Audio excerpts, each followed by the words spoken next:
Welcome to the Ages of Rock podcast with your hosts, Bill Algie, Dennis Talbot, and Alan Tate. We are three guys who have one thing in common, a love of rock and roll.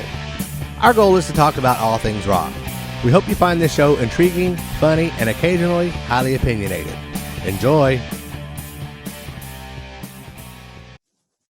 Hey folks, this is episode number 212, and today we are going to talk to Andrew Sgambati about his fan film, One Last Time, which, as the interview actually starts, I got wrong and called it One Last Kiss, and he was quick to correct me. So we're going to talk to him in a few minutes. First, we're going to do a little bit of news and album acquisitions. And I'll start with some interesting news. Well, it's not interesting. Actually, it's kind of sad. Norwegian Cruise Line has released a press release or news statement, whatever they call it, that they are unsure they're going to be able to continue operations. And the Kiss Cruise is on the Norwegian cruise lines. And I'm a member of one of the Kiss Cruise Facebook groups, and rightfully so, these people are freaking out because they're asking, where's our money? And they're not getting any answers. So I have a funny feeling that a lot of people that have sunk a bunch of money in on their Kiss Cruise or any other music cruises this summer and fall have sunk their money. That's a lot of money, man. It is a lot of money. That's not $150. That's not $120 book. Yeah, that's I don't even remember how much I paid for my cruise, but I only got one of the middle of the line rooms. So, well, it wasn't that much. It wasn't $150. Oh, what I spent was every bit of $150. No, it was more than that. I'm just saying it wasn't just that. It was more. Yeah. So and that's all I got to say about that. What do you got, Dennis? Let's see. One thing I do want to talk about for the records, really, like I said, the quarantine situation and the staying undercover and staying in your house bullshit. It just keeps getting great things coming out of it. Actually, I'm hoping that after this is all over with, that it continues. I did post something on this week. Sammy Hagar and his band have been doing, these impromptu, hey, let's try this song, and it's just great to see shit like that. The one that I am enjoying is Kevin Cronin from REO Speedwagon has been doing this thing, and I think he's up to episode 5, I believe, because Kevin's got a book coming out soon, or he said he's almost finished with it, and it's about his life and being in and out of REO Speedwagon. And what he's basically doing, he just started from the beginning, and he's telling these stories about the songs that he wrote and songs that were written, in REO Speedwagon. And each episode he plays about 2 of them acoustically. And it's so funny, the last couple shows, and then they're unedited, they're live, Facebook Live, and his voice is cracked. The last 2 songs he's cracked at least once. He's like, well, I'm 2 for 2. He goes, I'm not editing this. But it's very, very, it's entertaining.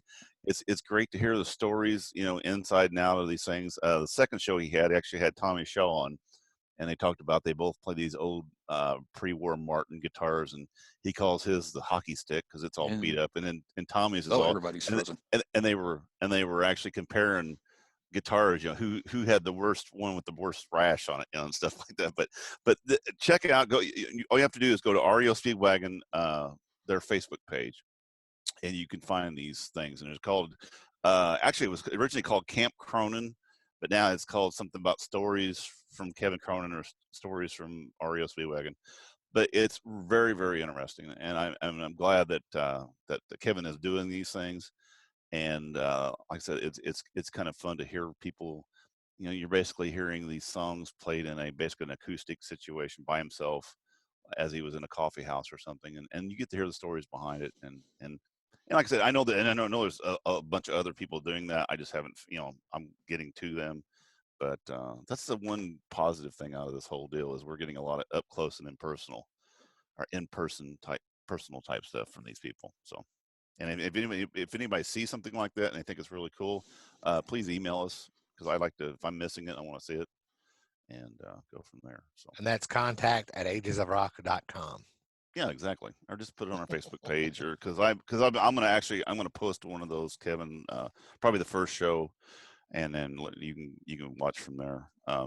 You asked about albums. I did get a few. I've still got two that I got to pick up. I talked to Ashley today. I haven't got heard back from her. I need to go pick up a couple. This first one here is Alan will enjoy because this is a really good Kinks album.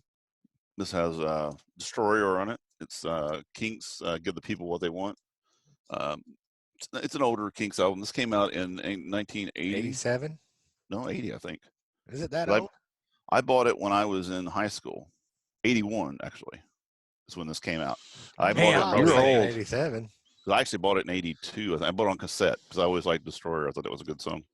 I did get some live albums too this week, or in the last couple weeks, but I got Scorpions Tokyo Tapes. It's a 2-record album. This is actually all pre the hits that I know. This had Shanker and Roth in them playing guitar. This was way back. There's actually not one song on here that I actually know. It's all this. I mean, it's pre Scorpions that I remember, that I know of. When Scorpions. I did get 2 Alice Cooper albums live. These are, I guess you want to call them bootlegs or what have you want to call them. This one here is my things all screwed up. Anyway, this is Alice Cooper, Inside Out Live, 1979. This is the one that was actually on the King Biscuit Flower Hour in 1979. This was a live radio broadcast, but it's been put on vinyl. I have not listened to this one yet. I want. A lot of great, but it's 180 gram. A lot of great songs in that. The one That's the tour. That's the first. That's the second concert I ever saw in the first Alice Cooper tour. Cool. I'll let you listen to it. This was actually this is the one that I bought. I've listened to one side of it so far. This was Alice Cooper Alone in His Nightmare, 1975. And this was recorded at the Great Western Forum in Inglewood, California, in June 16th, 1975. So this is during the Welcome to My Nightmare tour. And want. Yeah, I was surprised. I got these. This has this is original. I'll listen to it, and it actually sounds real. It's like a soundboard recording. You got to buy some vinyl there, Alan. Yeah, no shit. So that's what I got so far. I'm sure I can find it in digital format. I'm sure you can. Yeah, and I've got a couple more. You mean more they made the record from? Most likely. I did watch some auctions this weekend, but boy, I tell you what, it was the money was flowing at these auctions, and people got their checks and went, oh boy, I'm going to buy. Though I did talk to a person, I won't mention names and everything, but there was a Metallica album, of the Black Album, that went for $500. That's stupid. For an original. Now, I did talk to one of the people that were involved in the auction that got caught up in that, and he claims that he has seen it upwards of $650. So I don't know. I'm personally, I wouldn't. That's about $640 more than I'd be willing to pay. I guess the point. I guess what I don't understand about that is you can buy a remaster for $20. Well, but I understand though wanting to collect the originals, but there's a point where it's only worth that. You bought it, so you paid out $500, and it's only worth $510 if you can find somebody to pay you $510 for it. Well, supposedly that's going to be the challenge. It's supposedly he says there's people waiting in line to buy them, so I don't know. But good luck. I'd like to know if it gets sold for $510 or more. I just don't. There's nothing out there I would do that. See, for. I don't like Metallica. I don't like Metallica whatsoever. I don't. If there was a Kiss or a Foo or something like that I really wanted really bad. If it was either spend that much on an original or buy the remaster for $20, I'm buying the remaster. I'm sorry. There's nothing I would spend that kind of money on. I'm going to play it number one. It's not going to be put up in plastic. Yeah. And it's like I could buy, 50 of them for that price. So anyway, some people got some different cash flow than I got. Did you a lot of different cash flow? Did you buy any $500 albums this week, Bill? Or I did not buy any $500 albums. I did buy a couple of records, but I didn't buy any $500 records. And if people want to do that, I have. Yeah, it's more money. More. Good luck. It's all about it. It's just me. I was just going, man, this is way too rich for my blood. Yeah. So I bought this kind of on a spur of the moment. I've been looking at it off and on, and every time I pick it up, I find like a version of it that's not in very good shape. So I bought this, and I can't remember who I bought it from. I bought it from somebody, but it's Rolling Stone, Some Girls. Oh, I've looked at that. I've picked it up maybe 10 times. And I picked this up too. like I don't know how many times, and put it back, and pick it up, put it back, pick it up. But it's got I mean, it's got Beast of Burden, Shattered. Yeah, that's the one. I've looked at that. It's got Miss You. There's a lot of good stuff on here. When did they come out? About 78. That sounds right. 77, yes, 78. 1978. Yeah. Okay, I was going to say. It's funny that you. It's funny that you mentioned that album because my friend and I went fishing a few weeks ago, and one of the songs off of the album that came out, I believe it was "Emotional Rescue," that came out in like 1980 or something. Right. And he was like, "Oh yeah, such and such and such and such, was on that album." And he's like, "No, wait a minute, I was still in the Navy when that was, so that would have been '78." Right. So we were talking about those two albums. Yeah. The interesting thing about this record is, man, I cannot remember who I ended up purchasing this from. I like you, Dennis. I bought it off the auction, so I've been on like I don't know how many of them. Yeah, me too. I can't remember. I just can't remember. But I actually got one. Actually, I don't even remember what I bought. To be honest, she has to get back with me and tell me what I bought. I don't remember. So anyway, when I got this record though, or when it came in the mail, I got two of them the same day, and I'll show you the other one. All right. This one came in, and it was in a box, and the box had was sealed, and it had corner things on the box that were taped together, so it didn't ding up the corners. And then when you open the box, that record was wrapped in that thin foam stuff twice. Right. I'm like, dear God. And then the other record I got, which is this record, which is an autographed copy of this just came out. So but it's for those of you who can't see it, it's Jack Russell's Great White, and it's Once Bitten Acoustic Bites. So it's actually the Once Bitten Twice Shy record acoustic version. So but this came in a box. I mean, it's a brown box with it's autographed, so it doesn't have any plastic over the record or anything. Sure. It's just like, I know. You get two different boxes, and they're like, it's like totally not the same kind of. It's funny. I've had all kinds of Amazon that'll come, and it'll come in a box. Actually, a box in a box. It'll be a record box, which are really good to ship by themselves in a box. And I've had them come from Amazon also in the shittiest box I've ever seen. Just by itself, corners are all beat. You know what I'm saying? It's random. I don't understand their how they do stuff.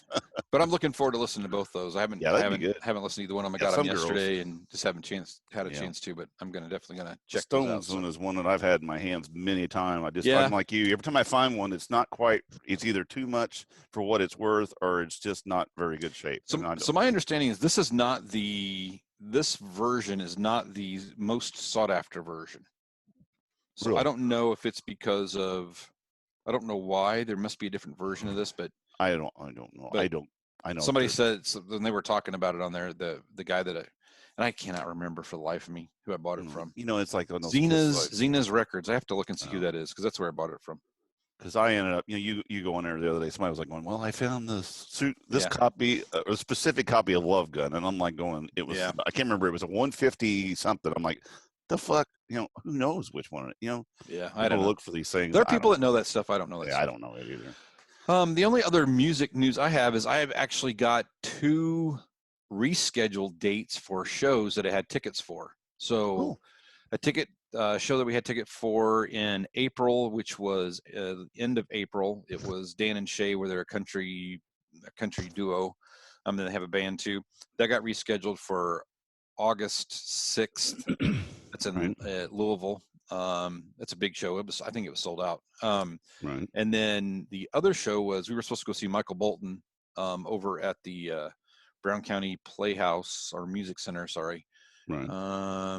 2 or 3 weeks ago, and it got rescheduled for August 16th. So they are rescheduling. At least they're getting rescheduled, which is kind of cool. So it sounds like they're all betting on August and to probably get. I think they're going to try to do something, and I think I think the governor of Indiana said that The July 4th. Like July 4th, they're going to open stuff up, and you'll be able to go to shows. And I'm like, you can practice social distancing. I'm like, I don't think that's going to work at many places when you've got a seat about every quarter of an inch. Right. People are not practicing social distancing now. No. I mean, I went to Home Depot yesterday, and my dumbass went to Home Depot wearing an orange shirt, so that was entertaining in itself. How many times they ask you where to find something? Twice. Oh, that's pretty good. Only twice. As soon as I walked in the door, someone was like, "Excuse me, sir." You're like, no. You should have said, go talk to my fucking manager. They're real rude. That would have been well, funny. I mean, I have done that. Been in Target with somebody with a red shirt. Hey, excuse me. Oh yeah. Don't go to Target. When I went to Home Depot yesterday. Maybe half the people were wearing masks. Yeah, it's not. They weren't staying 6 feet away or whatever. Nope. It is what it is. It's going to spike. It's going to start to go down again. It's going to spike a couple of times. I don't know. Yeah. Anyway, the good thing is we have a good guest on today because that was a pretty interesting interview. Yeah, it was. Well, I guess not interview. Discussion. We don't interview people really. We just have discussions. What Bill's trying to say is Andrew talked a lot. Oh, wow. I didn't say that. Yeah, you did. But it is Andrew, and he does talk a lot. So that's right. So here's Andrew. All right, Andrew. Andrew Sgambati here. Talk about One Last Kiss. I thought it was called One Last Sgambati. That's what he's been calling it. That's just the name of our Facebook chat. But it's called One Last Time, not One Last Kiss. One Last Kiss is that Paul Stanley DVD that came out, man, like 12 years ago. Oh, that was that tour from 2006, wasn't it? The solo tour? Yeah, that came out 12 years ago. Man, time flies. Time flies. Hey, here's a little bit of trivia. Okay. Bill's in that video. Is he really? I am. Yes. Wow. Not for very long, but it was all You're in that video for about as long as Andrew is in one of the Kiss videos. That is 100% true. It was a great show, though. I'm telling you, unbelievable. Yeah. I saw that in New York City. I saw it in New York City, and it was filmed in Chicago. I saw it on DVD. I have the DVD. What's the worst part about that DVD? Because Louis Antonelli, the guy that put it together, another director, and just a sweetheart of a guy. But the worst part about that DVD is it's non-anamorphic. So meaning that if you put it on your widescreen TV, now you see black bars on the top, the bottom, and both sides. Because it's not. It wasn't done for anamorphic TVs. So that's the biggest drawback. Well, you're using big words now. We're all confused. Well, that's why I said it's got a black bar on the top, and then the bottom, and then the side, and then the other side. They said something about a hermaphrodite. I was like, what? Anamorphic. What? Anamorphic. Oh, anamorphic. Hermanophoric. Like what? I'm going to the Urban Dictionary and looking that one up. You should do that. Whenever I'm on a conference call at my real job, because this is not my real job, obviously. This stuff is great, but it's not my real job. When I'm at my real job, I have Urban Dictionary open, and every time someone says a word, I quickly do it to try and find something funny. I never do, but I always have it open. I'm always like ready. I got it ready. That's funny. So listen, I'm sorry that I'm back. I'm sorry that I'm here again. I'm sorry that I've completely derailed the show. Not even like 60 seconds in, we just start. You're late, actually. We do it within 3-4 seconds. So really? Yeah. Usually by the time the show starts, we're on our third take because Alan forgets the episode number, or Dennis trips over his own tongue, or Well, no kidding. This is the third time I've been here, right? This is the hat trick, right? I think so. I think so. Because we were on you had me on originally for the Greatest Show on Earth, which is on Vimeo right now. Go watch it, and you could buy a really cool Greatest Show on Earth T-shirt from clicktshop.com. Then for Kiss at Midnight, and then now we got this One Last Time live from New York City. Another Click T. I just got this in the mail yesterday. Look at that. Listen, Ed's that making guy, some nice shit. Ed is great, and I really hope that he has a really long relationship with some of the companies that he has his hands in. And what a great guy! What a great guy! Really cool guy. Real cool. For sure, for I sure. don't want to talk about him. Let's talk about what we're here to Let's talk about you. That's right, Ed. We love you, but but no, I'm gearing up to release my next fan film. It's called One Last Time, live from New York City. And the coolest thing about this one is I've kind of been talking about it for probably about a year, right around since The Greatest Show on Earth came out, talking about how I wanted to do something that told my Kiss story and told my journey through Kisstory. And originally some of these scenes were supposed to be worked into the original version of the Greatest Show on Earth. And then I just kind of had all this stuff that I had found of me as a kid talking about Kiss and doing, certain things. So I always wanted to do something with it. And then obviously Kiss announced the end of the road tour, and I knew that I was going to be going to as many shows as I could, and I was going to be following the band around as much as I could. It just so happened to work out that I ended up getting closer to the band on this tour, doing all the Gene Simmons, Moneybag Soda appearances and doing those things. So I was able to follow the band around and get kind of, a close look at what goes on behind the curtain and follow people around and travel to places that I've never been to before and see shows. So I kind of had footage of me as a kid, and then I kind of had all this footage that I shot. And everybody knows Kiss being a New York band. We had this, great fan that shot a bunch of New York footage. So I had all these things kind of cooking around, and I was like, well, what if I did something that was kind of like the 2019 version of The Greatest Show on Earth? I was like, I'd do songs and I could just talk about the history of the band. And I was like, I wasn't inspired, and I was just kind of, piddling over this stuff for I don't even know how long. And then I saw, not for the first time, but I had saw again that great movie Iron Maiden Flight 666. Have you guys seen that? Oh yeah. So I saw that and I was like, what would the Kiss version of this look like? And it all started coming together. It was going to be my journey through the end of the road. It was going to be my journey as a Kiss fan. And then it was going to be Kiss telling their stories of the original days of the band and telling how this tour was special and what they were going to do different. And you were going to work through Kiss's end of the road story, but you're also going to see moments in Kisstory. Then you're also going to see moments from my childhood on how I became a Kiss fan and how I traveled with the band and how I ended up getting close to the band. So all these things working together, and like when I had this idea, I was like, oh my God, this is great. But how can I tie it together? And I was like, well, there's no better thing else to tie together than seeing Kiss live in New York City at Madison Square Garden. So you're kind of watching this concert, but in between certain concert pieces, you're hearing my story, you're hearing the band story, you're hearing all these things, and it all works together and tells this narrative that you're following one Kiss fan's journey to the end of the road. So it's basically, and I hope it does it justice, but this is basically the Kiss version of what Iron Maiden Flight 666 is. So if you love that, I hope you like this. That's cool. Now I got to take a drink because that was a lot to say. So I watched it today, and I liked it a lot. So you were showing how you went to certain, was it 5 or 6 different cities? 7 different cities. Okay, but all the concert footage itself is from Madison Square Garden. Well, right? Or not?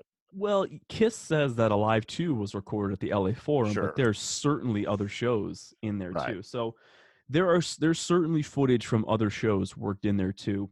Gotcha. The audio is 100% from Madison Square Garden. Gotcha. So everything you're hearing is from the Madison Square Garden show, but there's different footage from other shows because I still wanted to tell a story. It wasn't good enough for me to just throw up, oh, here's the wide shot, here's the side shot, here's the super wide shot. I just didn't think that was, for me as, an independent film or whatever you want to call me, just a schlub, whatever you want to call me. It didn't grab me. So I remember when I was initially putting this together and I was only going to use Madison Square Garden footage, I was like, this looks like an amateur shot concert.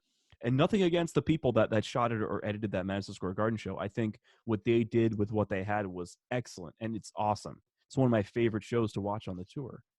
But when you sit down and you want to watch a movie or you want to watch a film or a documentary, you want to be able to see certain things. Right. And you want to be able to see certain pieces of pyro or certain band members or certain things about the show. So I looked, I combed the internet, and I had other filmers send me footage that they had shot either from their phone or a camera, and I worked it in there. For people that don't know, that didn't see Kiss on this End of the Road tour, they're playing to a click track, so that way they could set off all those additional bombs and all the light tricks. So they're them playing to a click track means that basically every night they're going to be playing the songs at the same speed. So for me to combine 2 nights, one video, one audio, was so much easier for me this time because the band was playing to a click. So they're playing the same speed every night.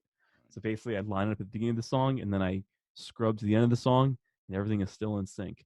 So there's about 7 different shows that were used to put this all together. Gotcha. And little clips here and there. I mean, there's even clips from the Cleveland and Columbus shows that I had went to that I had shot some footage for. There's actually a really awesome shot of Paul flying back to the main stage from the little "I Was Made for Loving You" Love Gun stage. Going out to the audience is from Madison Square Garden, but coming back during "I Was Made for Loving You" is what I shot in Columbus, because I was I was 6th row dead center. So when he came in and I knew he was coming in, I got this really great shot of him going. So those little things in there, and the very, very last shot of the whole concert where the song ends and Paul just, the final boom, that's from Columbus too. So, but you don't know unless someone tells you. You don't really know. It's kind of like how Kiss Alive was recorded over 5 different cities. You say you basically pick the show that you pick the most stuff from, and you say, oh, it's from that show.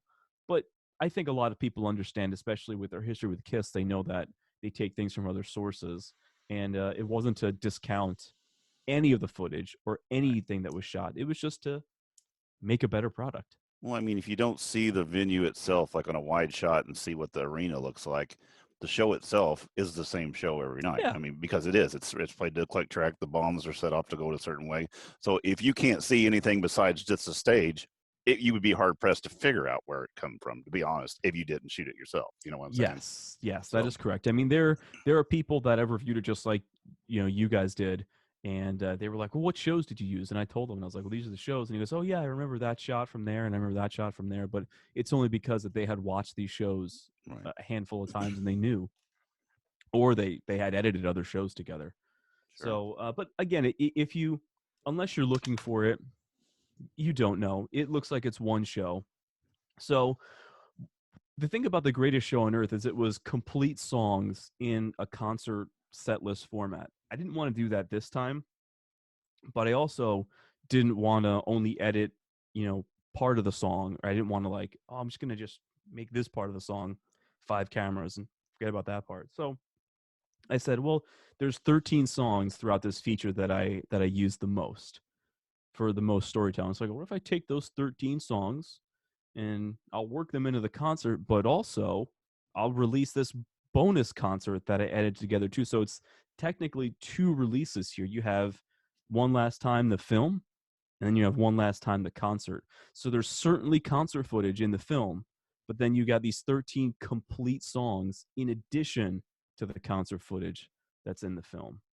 And that's a direct ripoff of what Iron Maiden did with their Flight 666. They had the movie, and then they had the bonus concert. So I looked at that and I go, that's cool. I wish Kiss would do something like that. So you know what? I'm going to do that. And that's what I did.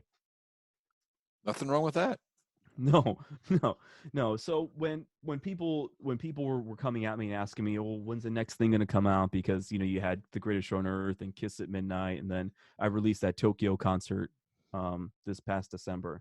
They're like, man, it's been a long time since you put something out. Why is it taking you so long? It's basically 2 things. It was almost 3 hours worth of a product that I'm putting out. You got the film, which is an hour and 20 minutes. Then there's another hour and 10, hour and 15 minutes of the concert. So they do share some footage, but it's basically 2 completely different things. And I know you guys haven't watched the concert footage yet.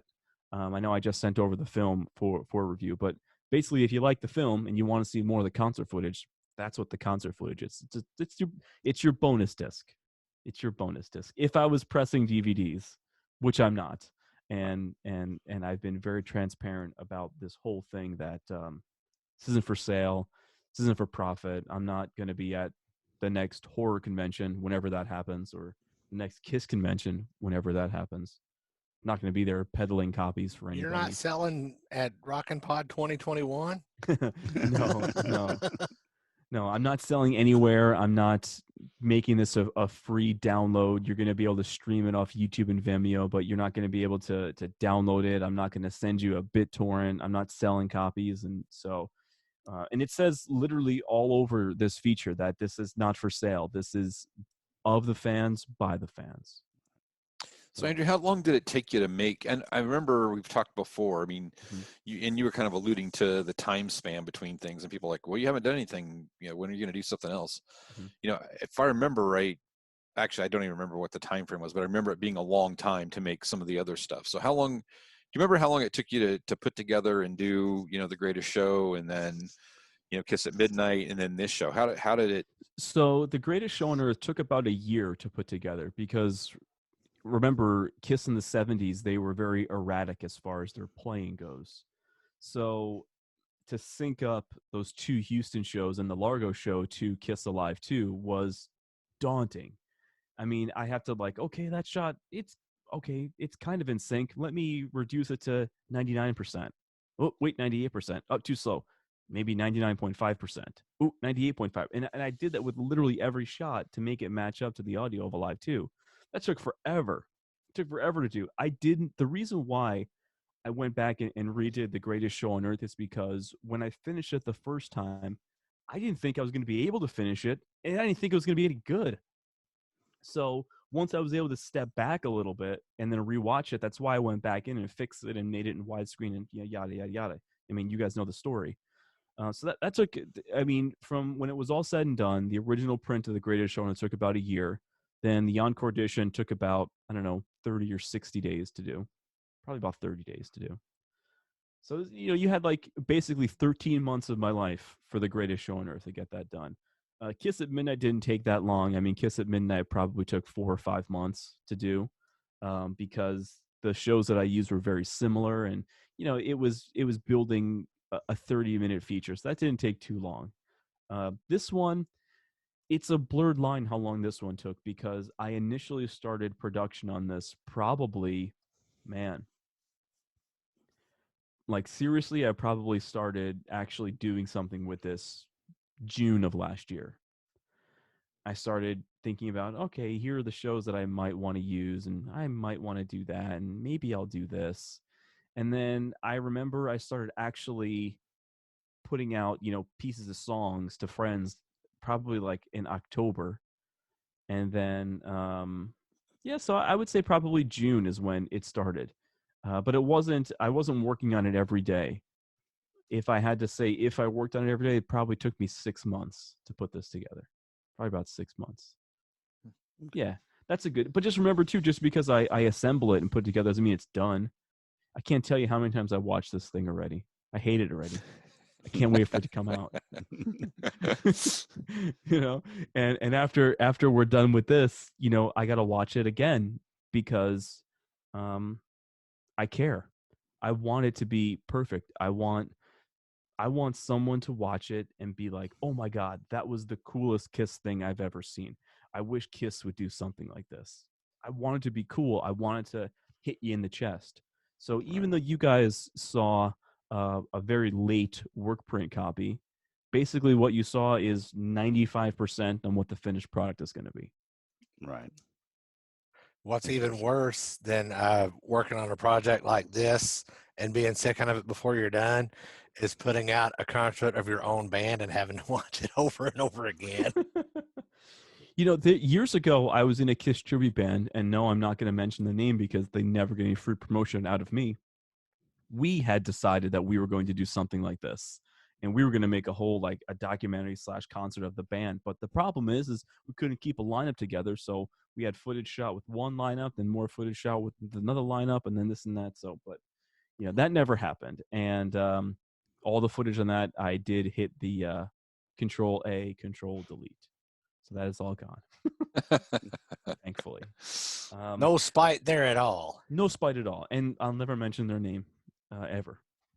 But, I mean, you know, with this, it's it's a labor of love. It really is. And when you're assembling something like this, a really big project like this, it's very easy to miss things.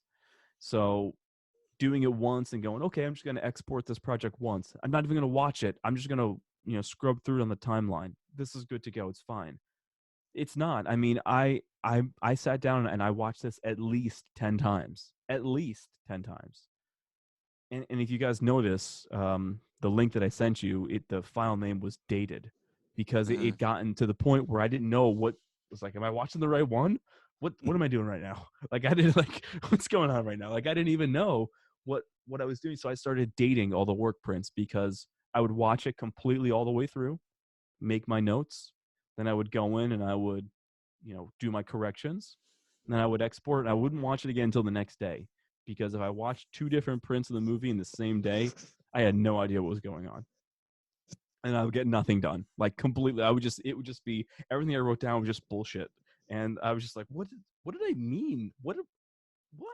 So I would watch it, earlier in the afternoon after I get off of work, and then I would make my corrections that night, and then I would do the same thing the next day. And that's how this thing got made. A very long process. Because I think what a lot of people maybe don't know is when a big Hollywood movie comes out, and I've only had a small, like, peek behind the curtain. This I know people that work on real Hollywood movies and make money doing this. I certainly don't. But I had a peek behind the curtain. Like when there's a movie like this that comes out, yes, the director is there every step of the way. Yes, the editor is there too. But there are teams of people that are hired to be like, okay, this scene is animated. Make sure none of the animation is clipping. Make sure everything is rendered correctly. Make sure everything is in sync. Make sure this is cut. And there are people that say, hey, I need you to watch this and correct this and give me your notes. There's no team. It's all me. So I literally had to take a step back and do every part of it. I'm not complaining. I'm not asking for a pat on the back either, but it's just it's a lot of work. So when people see something that comes out and there's going to be those haters that are going to trash it, maybe just take a step back for a minute and be like, oh well, this guy spent a lot of time on this. Mhm. Maybe watch it before I decide I'm gonna piss all over it. If you do watch it and then you want to piss all over it, be my guest. But at least watch it. At least understand that a lot of time and effort went into it. Andrew, I have another question for you too. Yeah. So you went to 7 shows, which is the most of any of us, because I think I went to 3. I went to 3. Yeah, so we all went to 3, but they were 3 different shows. So, was there any one of the shows that you thought were better than the others, or worse than the others, or was there an off night, or? I thought the worst show that I saw was, and this didn't even really make the movie, but I saw them in Cincinnati in the summer outside. I just thought seeing the show in a shed outdoors, I thought the show lost the whole granular presentation of it. But aside from that, I mean, I could tell they were having a lot of fun in Columbus when I saw them. They were having a lot of fun in Buffalo. I just saw them this past February. Excuse me. But aside from that, I really thought the shows weren't they weren't phoning it in by any means on any of the shows. But I just thought that seeing it in a shed like that, the show kind of lost it a little bit for me. Where And did you I go? had Was that Riverbend? yeah, that was Riverbend. Oh, that's a terrible place to see a concert. I Yeah. I see what you're talking about. It's a shitty place to see a concert. It's a shitty We place. all know It is. because we all went to the same concert there I together. know, and it was terrible. It's the worst shed I've ever been to. You guys went to see them at Riverbend? No. No, We no, went no, and seen no. Heart, we went Joan and saw Jett, Heart, and yeah, Cheap and Trick. Cheap Trick, and it was just a terrible show. I mean, and it wasn't because of the people. It's just a shitty venue. It's It terrible. is a shitty venue. Yeah. I don't like sheds. I really don't like sheds. One of the funniest things of that Cincinnati show is I had to buy a city T-shirt, and I usually don't really buy any of that stuff anymore. But I did buy it because they misspelled Cincinnati on the T-shirt, so Yep. I had to buy that. But I just felt like the show lost it for me. I mean, I had a great seat. I but I don't know. Just for me, I didn't like it, and I had the opportunity to go to more shows throughout the summer when they were doing that little shed run. And I just was like, you know what? I'm gonna have to pass on this. I don't. There's nothing like seeing Kiss in an arena. There's nothing like it. Yeah, there's definitely. I mean, we went to see. We all saw them in Indianapolis Mhm. at the Shed, Mhm. and then we all saw them in an arena, Louisville, and then I went to a different place. We all I didn't went know to Nashville. You went. Where was the other I one? went You to went Jacksonville. Jacksonville. You went to Yeah. The Jacksonville, Shed, Florida? though. Yeah. Hey, so did I. There. That's That's in the interesting. movie. That's in the movie too, because I flew down to that show because it was my 34th birthday, and it was one of those things where I was hanging out with all my friends, and we were like, hey, we were watching The Dirt for the first time. We were watching The Dirt together, and I was like, hey man, we should make this happen. When it's my birthday, it's Florida, it sucks up here right now. Like, when are we ever gonna get to do this again? And I'm super glad I did it. So I mean, it was like 4 days before the show. I booked a flight down there, and I think I got into Jacksonville at 3:00, and then my flight home was at 6 a.m. the next morning. I wasn't even in Jacksonville for 24 hours, but I was Wow. there enough to see the show, and it was the best thing. It was the best thing I ever did. There's a piece of footage that didn't make the film just because I didn't really know where to put it, and it kind of stuck out like a sore thumb. But I was right on the side of the stage, right in the front row, and then we'll talk about an Easter egg here in a minute. But I was right in the front, right on the side of the stage, and everybody when Kiss comes on stage, they're always like with their phones up, they're shooting, Kiss. But I was like, oh, I know what I'm gonna do. I shot the Rockets, and I followed the Rockets to the stage because they were still using the Rockets in Jacksonville. So that was super cool, and just to be able to see that was really cool. So there is an Easter egg in the movie. Did anybody catch maybe what I'm talking about? Did anybody catch? Okay, well, I was on the screen quite a bit in Jacksonville, and I ended up finding a clip of somebody shooting me on the screen, and it's in the movie. Very cool. It's in the movie. Cool. It's an Easter egg, so maybe go watch it again. Well, maybe you guys. Well, I should ask you a question. Did you even like it? Oh yeah, I enjoyed it. I kind of skimmed through it yesterday, just to see what it was like, and then I was like, today I need to sit down and watch it. So I sit down in the garage. I had to take one break to do. I had to go pick up my truck, but I took a little time. But I watched it. I went, and the thing is, I watched it on an iPad. And it's because I want to see it on a bigger screen. Yeah. I did have a hook too. I got a little mini Yamaha PA, so I had it cranked up. And it sounded good on it. I mean, it sounds. Yeah. But no, I enjoyed it. I thought it was nice. I mean, it was put together well. I liked it. What did you two guys think? But I want to hear your thoughts on it. Today, I figured out how to stream from my iPhone to my Fire Stick. So I watched it on my big screen TV. I thought it looked really good. I was very impressed. Yeah. I have to be honest and say I got through about 3/4 of it because I was in the middle of a construction project today on my day off.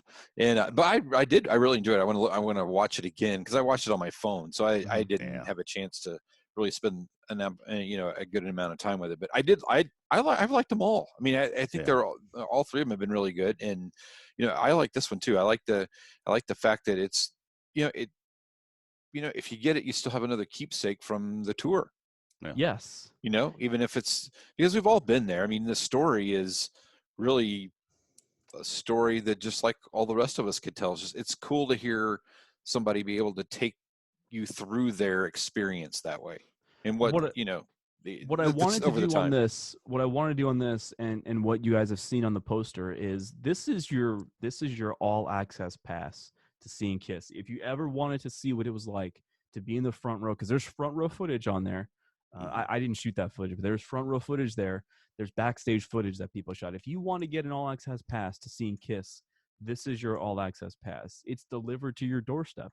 It's delivered to any screen that you could stream on, whether it's your iPad, your iPhone, or your Fire Stick, or wherever. Right. It'll be available on YouTube and Vimeo for you guys to stream any place that you want to stream it. But this is your peek behind the curtain. This is your peering back the Superman curtain. This is your front row access. So just like the poster says, it says you are here because I put you right there in the show. So again, you hit the nail on the head. It's a keepsake of the tour.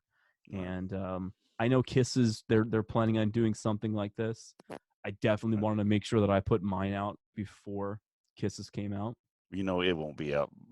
It'll take a while. You know how they are. Well, about they that stuff, say it's you going to know. be out in September, October. Well, No way. that leads me to the question that I was going to ask you is, I know you have done work for Gene before. Yeah. Has he seen any of the footage of what you're doing with this? No, I've kind of kept it under wraps. No one has seen. I mean, aside from the people that I've showed clips to within the last week, nobody has seen anything. And I've thought about I've thought about trying to get them to see this. I did send a care package of The Greatest Show on Earth to Tommy Thayer for him to see. He's the editor guy. But no, here's the thing. They haven't stopped me. Right. But they haven't encouraged me either. And I think them not stopping me speaks louder than any encouragement that could have come. Because anytime they want, they could have just said, "Listen, you do this again, If they didn't like it, we're literally gonna take the dirty socks that you won't even wear. We're gonna take literally everything from you." yeah. But I've been really transparent about the fact that I'm not making copies, I'm not selling this. I never want to sell this. This is for people to enjoy. What was different about The Greatest Show on Earth is I took officially released and officially available footage and I just put it together into something different, something that you could enjoy. And as I was promoting it, I said, "Hey, here are the things that I used. If you want to watch this, make sure you have all this stuff." And most of the Kiss fans already had it because I was marketing this to just a very niche audience, and they had all that footage already. So, it was never about me. Oh, I'm going to release this bootleg, or I'm going to release this footage, or I'm going to do. It was never about that. It was about how do you create a different experience of seeing Kiss, especially now we've all been home for 6-8 weeks, whatever it's been. We need to remember what it's like to go out and do something cool. We need to have that feeling back in us more than ever. And I don't know about you guys, but the coolest place to me is at a Kiss show. So this couldn't have come at a better time. This was actually supposed to come out in February, but because there were so many other moving pieces about this, it got delayed until May, which kind of worked to my advantage, I think, because I was able to take my time on it and I was able to kind of put it out when more people are going to be watching it. So it made all the sense in the world to me to do that. But again, I'm going to say this so many times. Don't ask me for DVD copies. There's no DVD copies available. There's no Blu-ray copies available. I'm not going to be giving it to you on a thumb drive. I'm not selling it. I'm not doing any of that stuff. You can't even download it unless you use an illegal download software, which I don't know anything about. But you cannot even download it off of the platforms that I put it on. You can't download it on Vimeo. You can't download it off YouTube. So, and if someone's done that, they've already had some nefarious activities already. So, again, please don't download this. Please do share the links to everyone that that likes Kiss if you ended up liking this. But hopefully we could send a message to the band, and the message being that we as fans want stuff like this. I mean, have you guys watched any of the Metallica concerts that they've been streaming? Was it every Friday? Yeah. It's called Metallica Monday. Metallica Monday. Monday. But how cool is that? It is How cool. cool. There's a lot of people doing that kind of stuff now. I think it's kind of nice that they're taking advantage of you get to see them in a different light. You get to hear them in a different, it's not the same kind of venue, obviously. And it takes them in a little different level. And actually some of those that I've seen, I'm like, well, those people are pretty damn talented versus Kevin what you think happens is kind of like, him. You kind of watch it and you kind of go, eh. But I've really enjoyed some of those. And actually there's a couple coming up this week that it's kind of interesting. I think I'm, like bands, what am I on? Bands in Town or some one of those Yeah, I know that things that they track. I've been getting things from them that so and so is playing to Friday night at 7:30. They're doing a thing, and then there's one Saturday at 1:00, and I think that's happening a lot, especially right now. It's cool. Kiss should do something like this. I mean, those little videos that Paul released from his little home studio, I thought they were cool. It was cool to see him in a different light. It was cool. And the one he did with Rick Springfield was hilarious. That was great. It was He hilarious. goes, he goes, you live in Hollywood, and he goes, you must live with your mom. Yeah, you live in Beverly Hills, and he was like, he's like, I've been playing guitar for 55 years. I'm getting pretty good. Like That was really good. Like what was Yeah, that song you had, you- Jeffrey's Girl or something? Jeffrey's You can girl. afford that guitar because you live in your mom's Yeah, basement. that's what it was. Yeah, I couldn't afford the guitar. All I got was a guitar from 1966. It's okay. Yeah. Yeah, like that Springfield's was been cool. doing a lot of cool stuff like that. Yeah, He's yeah. funny. Stuff like that is cool. Hopefully this invokes the same kind of reaction from people. Hopefully they see it and they go, wow, this is cool. I remember what it was like to go to a Kiss show or go to any show. Right. Hopefully they get that kind of reaction, and hopefully someone watches it and they say, hey, Kiss had the same effect on me, and hey, I shot way more footage than you, Andrew, so I'm going to make my own. I hope somebody does that because I want to watch theirs. I want to be able to take myself out of it because I don't want to watch myself anymore. I'm sick of it. Right. Had enough. I was watching it. While I was watching it today, though, I did have a thought, and I was wanting to get you guys' opinion on it or what you thought. And it's all just an opinion. Yeah. You know, at the point where they were talking about, I guess it was on you had the clip where they're on the cruise and they had the number of the days, you know, down to where the final show was July, was it 17th? Yeah. Right. Now, Well, that's probably going to end up being July 17th, 2022. That's my Probably, question. You know, they've already set this in stone. You know, not in stone, but hey, this is going to be our last show in New York City. You know, July. That won't be it. I'm going to say now that they're losing a whole summer. Yeah, and maybe even longer. We don't know how long this is going to end up being. You know, personally, I think that that's not going to be the last show. I mean, they're going to have to. They're going to have to move it. You know. But I just was thinking about that today because things have changed so much over the last couple of months, and it's like, these people. Today I was just seeing. I sent the guys a thing. Foo Fighters are doing this whole European deal. It's the same month, but it's a year later. I mean, they're changing everything. It's just scratch out the 0 and put a 1 down. It's going to be next year. Basically. The only thing you have to worry about a little bit with that is, they're not spring chickens anymore. No, that's what I mean. That's adding another. So you really, yeah, I agree. I don't believe it'll be that date, but yeah, you never know. I mean, you never know if something could happen. You don't know if it pushes off a year. Is that could I don't know. I'm just not being a conspiracy theorist, but no, but the reality is anything can happen. Anything could happen. Yeah. But no, I don't think that. I think that date was the date that they knew about because nobody knew about the coronavirus, and true. I think that was put out for that reason, and that's going to change everything. For God's sakes, I hope we get live music back before that date. Yeah, me too. Period. Yeah, would be nice. It would be nice. I was thinking the other day, and I was like, "Oh man, the last show I saw was a Kiss show," but it actually wasn't. Like I think a week and a half after I saw Kiss in Buffalo, I saw Slaughter and Great White. I didn't stay for Great White, but Slaughter was my last concert in February. Which Great White was it, Jack's or Mark's? He didn't stay. Not Jack's. Okay. That's well, who's the no? Mitch Malloy. Yeah, that's Mark. That's Mark Kindle's. Yeah, yeah. It was the Mitch Malloy version, and man, that guy, he just walked in and out of 2 dressing rooms all day, fixing his hair all day, fixing his hair. And I tell you, listen, Slaughter, they impressed me quite a bit, and I'm not saying that because Mark Slaughter's a friend of mine, but they impressed me. I mean, Alan, you know that I'm not a big 80s metal guy. I'm just not. I can't. When you get down to the Poisons and Faster Pussycats and whoever, it all sounds the same and it's all garbage. It sounds so dated. When you listen to music from the 70s, Queen, the Rolling Stones, the Beatles, you listen to those bands are great because they're timeless. I don't listen to those bands and think they sound dated. Maybe some of the recording techniques were dated, but I don't ever put on a Beatles record or I don't put on Sgt. Pepper and go, oh man, it sounds like it was recorded in 1988.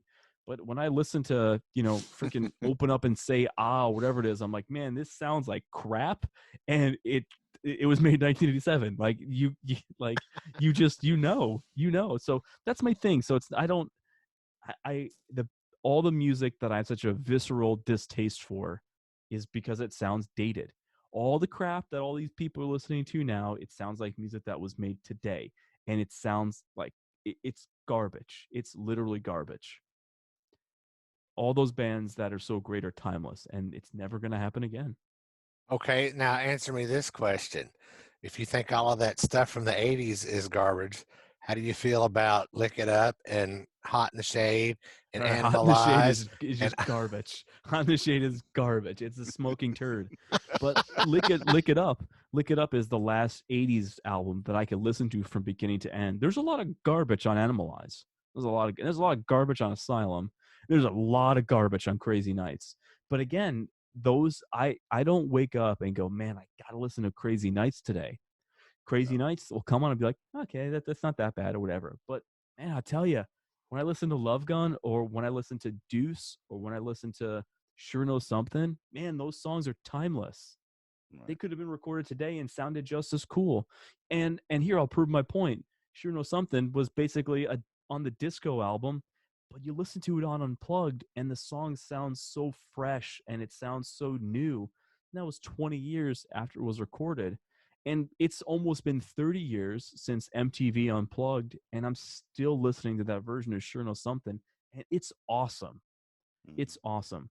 You're going to tell me that When the City Sleeps or Let Me Put Your Log in My Fireplace or whatever the fuck you're going to tell me that you're going to listen to that song and then be like, Sure Know Something, I could do without that.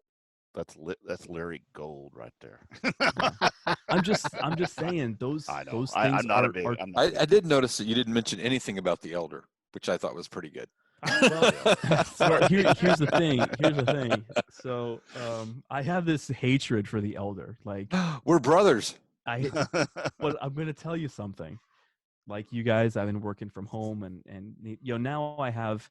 So this is my office now. This is where this is. And I just moved about 2 months ago. So this is the studio / kiss room. I don't work from here. I work in my bedroom because I would get distracted by all this and I wouldn't be working on loans. I would be, looking at Kiss stuff all day. So I don't work in here. But my record player is in my bedroom. And I can come in here and grab a Kiss record and throw a Kiss record on while I'm working. To me, listening to vinyl is like a treat. I don't listen to vinyl all the time. It's bulky. I can't take it with me everywhere. So, but I do enjoy it quite a bit. So now if I'm working, I'm like, oh, cool. Let's listen to some Kiss records. It's a treat. It sounds cool. So the first day, I think I listened to Double Platinum and then Live 2 and then, so on and so forth. So about a week ago, I put on The Elder and I was like, this might be a bad idea. I might be in a bad mood the rest of the day. But I put it on and I was like, hey, you know what? It's not that bad. It's not that bad. Side You've been 2 quarantined too much. Side 2 is way better than side 1. But I'm like, hey, you know what? I don't hate this. I don't want to smash it against the wall. And then I think I listened to it ran 2 in times. real quick and got Peter's solo album with. Okay, now let's. I won't do that. But I don't dislike it. I like The Elder. I don't dislike The Elder. Have you guys? So let me ask. Now that we're talking about The Elder, it reminded me of something. Have you guys been to the Elder Door? No, I have It is not. Not yet. It's it's a church on East 86th Street in Manhattan. Super close to. Oh damn! Yeah, I was there. Yeah, super. I didn't close. I didn't know that's where it was. Yeah, well, but what the art department did is they took that door for inspiration. You can clearly tell they did, and it was recreated on like a foam board, like a mock-up of it. But the actual door that they took inspiration from was on East 86th Street in Manhattan, which isn't far from the Odd Couple building. Yeah. Which is my favorite show. Well, Bill, that door is on a church, so you couldn't piss on it. So you correct. Correct. Do not piss on this door. The best, but okay, maybe I'll have to listen to The Elder again. It's so every time I listen to it, the best tracks are the ones at the very end. Well, that's why I said side 2 was way better than side 1. No, I meant like with the out track. It's over. When it's over. And I go, oh, when the guy is talking about, is he worthy? Morpheus. We're talking about Lord of the Rings here. I'm like, why am I listening to Lord of the Rings? This is not Kiss. Just only funny. You is cool. Only you know what I think there are a couple cool tracks on. I do have to admit there are. I mean, Dark Light. I do like Dark Light. Only You is cool. Yeah. Only You's not bad. Yeah, that's not bad. I got a new appreciation for it, I think, after listening to The Vault. Because it's been 2 years since I got The Vault. There's a ton of demos on. There's a ton of different versions of Only You or whatever on the. Well, excuse me. So listen to that. I got a new appreciation for it. So, is it my favorite Kiss record? No. But hey, maybe I'll put it on again in a couple months. I don't know, but I don't dislike it. No, I I don't like it. dislike it. Yeah, it's a good record. There's not going to be an Elder documentary. I'm not going to do that next. There's not enough footage. There's not enough Every time I footage. see somebody on one of those, group in a group somewhere that's like, "That's my favorite record," and I'm like, "What? How? How is it When the was the favorite last record?" time you listened to Rock and Roll Over? I listened to it a lot. I'm just saying, It's like, probably been It's probably been 6 months or so. the person that says the Elder's their favorite, I go, well, if you like the Elder, your mind is gonna be blown when you Right. hear Rock and Roll Over, like, Or anything else. See, I don't think of the Elder though. I've always said this, and too, I think it's a good album. Is it a good Kiss album? No, That's probably a good way to put but it. but sitting by that's- itself, listening to it, taking the Kiss out of the equation, it's a cool record. Now you throw it in between. You said Rock and Roll Over, Dress to Kill. No, it's not the. Dog shit. It's complete different, but on its own, it's a cool record. And that was the problem so. too. I mean, I'm quite a bit younger than you guys. So for me, I didn't even listen to non-makeup or 80s Kiss until 2000 because they added those songs back into the set list. Right. Mhm. Even though I became a fan in 1988, I just was aware of just the makeup band. And then when the reunion tour hit and like my fanaticism was thrown into overdrive, it was just listening to the makeup stuff. It wasn't even, I don't even think I owned Creatures of the Night yet when I saw them on the reunion tour. So Wow. it was just always about the 70s band for me. So I discovered all this stuff so much later on and all those 80s albums so much later on. I think I had them and just never listened to them. And then I heard them doing Lick It Up, Heaven's on Fire, and I Love It Loud. And I was like, all right, I guess I could listen to that stuff. I guess it's all right now. But it was Is that Paul giving you his permission for you to listen? yeah. So it was always about the makeup stuff for me. So it was, I can never put, the Elder in with the makeup stuff. I just couldn't do it. But you were saying about One Last Time. I cut you off. You had a question about One Last Time. I don't remember what you were saying about it though. Me? No, me. No, I'm kidding. I'm just saying. I'm pulling it. I'm like, We got sidetracked. I'm pulling it. I'm pulling it. I did enjoy total it. I sentence. do want to watch it on a big screen. Well, and put my full attention, sit and not get up halfway through. And Hey, not man, because I listen, it wanted barely to. keeps my attention. I fell asleep the first 2 times I watched it. But the version that you guys got, it's the quality is a little bit less than what it's going to be ultimately, Right. because when Okay. you're uploading all these, all these different prints of the movie, I take the quality to about half. It is, full HD, 1080p. So it will be in full HD. But yeah, I mean, it's, it comes out May 15th. So Awesome. that is a Friday, and it'll be out midnight on Friday. So you can, if you work or whatever you do, maybe you could stream it at midnight. I know some of the people that I talked to are night owls, so give them an opportunity to watch it. Andy Sanford did an awesome job on mastering the audio. This guy's just a huge talent. I was so thankful to He's have him very on good. there. Yeah. And aside, he's the only other guy that's credited in the main thing. I mean, I credit everyone that was gracious enough to lend me footage to use this. So I credit everyone and I thanked a ton of people, but the proper Right. credits, it's directed and edited by me and audio production by Andy Sanford. He's the only other guy that's in the credits on this. Right. So and deservingly so. I mean, he did an awesome job, awesome job. Hell, we should have got mastering the Andy audio. on the show. That would have been fun. What's he doing now? Captain Audio Pants. He is. That's he right. did the audio for the Japanese show that I released in December too. He sweetened that up a little bit for me too. Well, he's done some audio for me as well. So Great guy. I get it. Great guy. Yeah. Great guy. But again, May 15th, this will be out streaming everywhere on YouTube and Vimeo, and unless someone takes it down, let's hope that doesn't happen this time. That happened with the Greatest Show on Earth, and the original Greatest Show on Earth. So let's hope it doesn't happen again. I don't think it will. Well, when the show does go live, we will be posting it on our Facebook and Twitter. on your socials, Yes. on your socials. So Yeah, all over the place. yeah. definitely. So and supporting your local artist is easy. Just share our work. I don't want any of your money. Gene does. Yeah, but listen, I want this to hopefully get to the band. I really do. It will. I was hoping, and I think I hope the band has seen and maybe enjoyed The Greatest Show on Earth. But I hope that this gets into their hands and they go, hey, this isn't bad. I hope it. And this isn't against anyone putting together their documentary or against them at all. But I hope that this has more heart than the History documentary that's coming out. Right. Because you watch some of their stuff and sometimes it's cool, but it lacks that heart of somebody. So, I hope that someone sees both of them. And I'm glad I got mine out first, because when they announced their release day of theirs, I was like, oh, fuck, I got to finish this before they come out, because if it comes out after, nobody's going to care. Right. Now people will care. So, or I hope they care.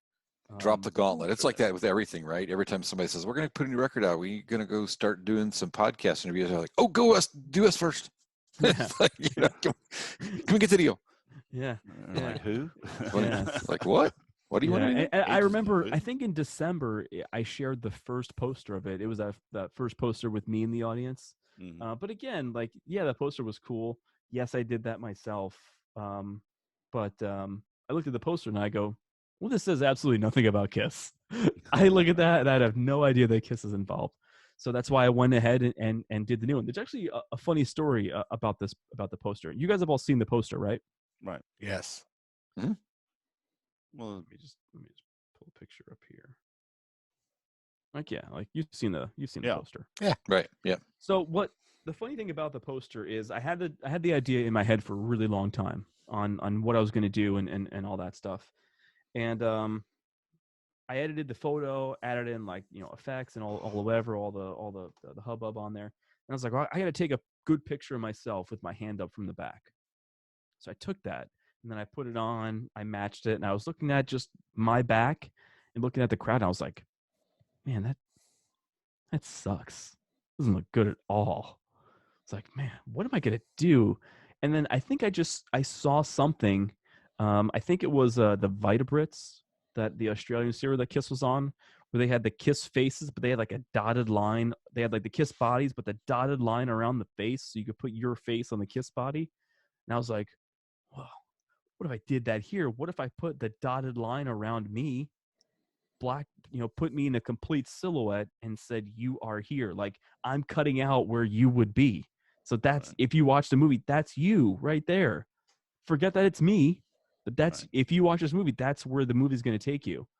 And I remember I did that and I was like, that's it.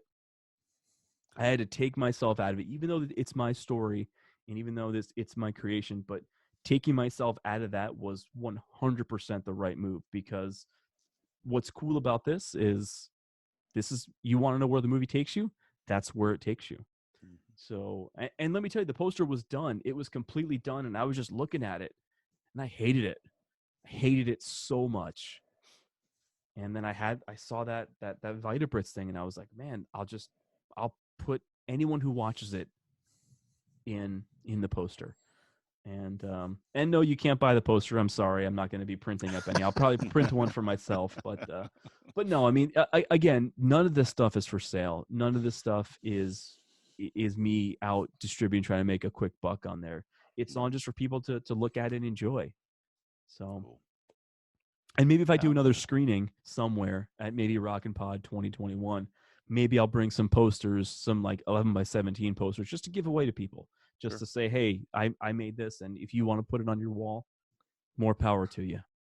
Awesome. So maybe I'll do that, but nothing is for sale. Right on. Well, Andrew, thank you for coming on the show. Like I said, we will get this out and pimp you like the whore you are.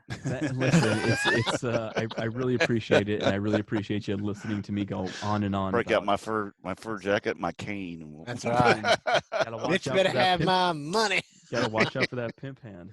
That's right. Pimp hand. All right, folks. Y'all I make appreciate sure. You. All right, folks, y'all make sure you check us out on 80sofrock.com. Peace out.